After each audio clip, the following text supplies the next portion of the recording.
Two Shriji food. હું છું મનીષા ઠક્કર. આજે આપણે પાલકનો ઉપયોગ કરીને સરસ મજાના ટેસ્ટી અને ક્રિસ્પી ભજીયા બનાવીશું. તો ચાલો આને બનાવવાનું શરૂ કરીએ. આ ભજીયા બનાવવા માટે સૌથી પહેલાં 250 ગ્રામ જેટલી પાલક લેવાની, જેને પત્તા ચૂંટીને સાફ કરી લેવાની અને પછી ધોઈને આ રીતે થોડી મોટી સમારી દેવાની છે.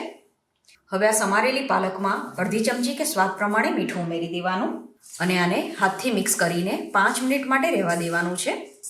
ત્યાં સુધીમાં 2 મીડિયમ સાઇઝના બટાકાને ધોઈને મોટા કાણાવાળી છીણીથી છીણી લેવાના. 5 મિનિટ પછી તમે જોશો તો ભાજી થોડી સોફ્ટ થઈ ગઈ હશે અને આમાંથી મોઇશ્ચર પણ રિલીઝ થવા લાગશે. તો જે બટાકું છીણીને રાખ્યું છે એ આમાં ઉમેરી દેવાનું.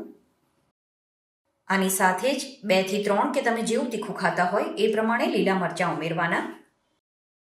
પછી આમાં બાઇન્ડિંગ માટે 2 ચમચી ચોખાનો લોટ અને 3 થી 4 ચમચી જેટલો ચણાનો લોટ ઉમેરવાનો છે. પહેલાં 3 ચમચી ચણાનો લોટ ઉમેર્યો છે. આ મિક્સ થઈ જાય પછી જરૂર લાગે તો બીજો લોટ ઉમેરવાનો. આની સાથે જ થોડી સમારેલી કોથમીર ઉમેરી દેવાની. પછી થોડા ચીલી ફ્લેક્સ, તમારે ચીલી ફ્લેક્સ ના ઉમેરવા હોય તો સ્કીપ કરી શકો છો. 1/4 ટીસ્પૂન જેટલો અજમો લેવાનો, જેને હાથથી મસળીને ઉમેરવાનો છે. 2 થી 3 ચપટી જેટલી હળદર એડ કરવાની. આમાં લીલા મરચાંની ક્વોન્ટિટી થોડી સરખી રાખી છે, સાથે જ થોડા ચીલી ફ્લેક્સ પણ ઉમેર્યા છે, એટલે હવે આમાં લાલ મરચું ઉમેરવાની જરૂર નથી. તમે જો ચીલી ફ્લેક્સ ના ઉમેર્યા હોય તો તમે આમાં થોડું લાલ મરચું ઉમેરી શકો છો. સાથે જ 2 ચપટી જેટલો ગરમ મસાલો ઉમેરવાનો અને 2 ચમચી જેટલા સફેદ તલ ઉમેરવાના. કાચા તલ લેવાના છે. આપણે થોડો લીંબુનો રસ ઉમેરી દેવાનો અને સાથે જ હવે ભજીયાને તળવા માટે તેલ પણ ગરમ થવા માટે મૂકી દેવાનું છે. હવે આ બધી વસ્તુને થોડું ભાર દઈને મિક્સ કરવાનું છે. આમાં બિલકુલ પણ પાણી નથી ઉમેરવાનું. પાલકની ભાજી અને બટાકાના મોઇશ્ચરથી જ આ સરસ રીતે મિક્સ થઈ જશે. બીજો 1 ચમચી જેટલો ચણાનો લોટ આમાં ઉમેરવાનો છે.